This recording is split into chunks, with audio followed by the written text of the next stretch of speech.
আসসালামু আলাইকুম everyone, welcome to my blog page. আমার বিয়ের 1 বছর উপলক্ষে এটা ছিল আমার প্রথম ব্লগ। 27 তারিখ রাত 12টায় আমরা এই সুন্দর কেকটা কেটে আমাদের 1 বছর সেলিব্রেট করি। যদিও ব্যাপারটা হাতের জন্য পুরোটাই ছিল একটা সারপ্রাইজ।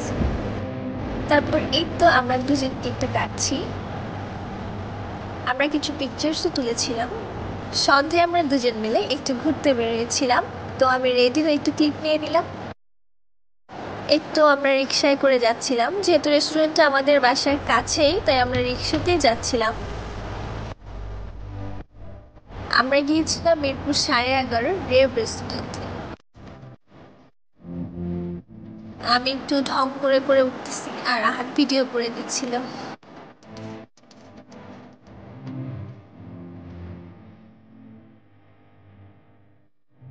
রেস্টুরেন্টে আউটডোর ইনডোর দুটোই ছিল, বাট আমরা রুফটপে বসেছিলাম, কেননা আমরা যেদিন গিয়েছিলাম সেদিন 2টা বিয়ের প্রোগ্রাম ছিল রেস্টুরেন্টটায়, যার কারণে অনেক বেশি রাশ ছিল। রুফটপটা অনেক বেশি সুন্দর ছিল, কিন্তু অনেক বেশি রাশ হওয়ার কারণে আমরা আসলে পিকচার্স ভালো মতো তুলতে পারিনি। তারপরেও যেহেতু এসে পড়ছি, কী করবো আর। আমাদের প্রচুর ক্ষুধা লেগেছিল, তাই আমরা ফুড অর্ডার করে ফেলেছিলাম।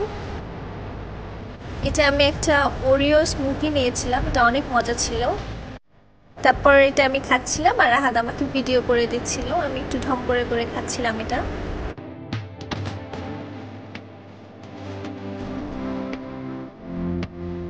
একটা ছিল রেস্টুরেন্টের one of the best part, এটা আমার এত ভালো লেগেছিল, মনে হচ্ছিল একদম পানির উপর দিয়ে হাঁটছি। এখানে অনেক সুন্দর সুন্দর মাছ ছিল, তো আমরা একটু ভিডিও নিচ্ছিলাম মাছগুলোর। অনেক বেশি রাশ হওয়ার কারণে আমরা সেখানে বেশি করে স্টে করিনি, তো আমরা চলে যাচ্ছিলাম আর হাদা আমাকে বলতেছিল আসো তোমার ভিডিও করে দিই। তারপর আমরা চলে গিয়েছিলাম 12 নম্বর বেল্টিং পটে। আমি একটু হাতের ক্লিপ নিচ্ছিলাম আর নিজেরও কিছু মিরর ক্লিপ নিচ্ছিলাম। আমরা সেখানে একটা কোরিয়ান রাইস বল নিয়েছিলাম, এই রাইস বলটা অনেক স্পাইসি ছিল অ্যান্ড অনেক বেশি টেস্টি ছিল। আমি হাতকে খাইয়ে দিচ্ছি।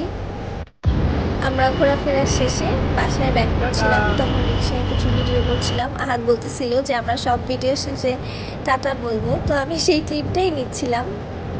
আজকের মতো এখানেই আমার ব্লগ। তো সবাইকে আল্লাহ হাফেজ।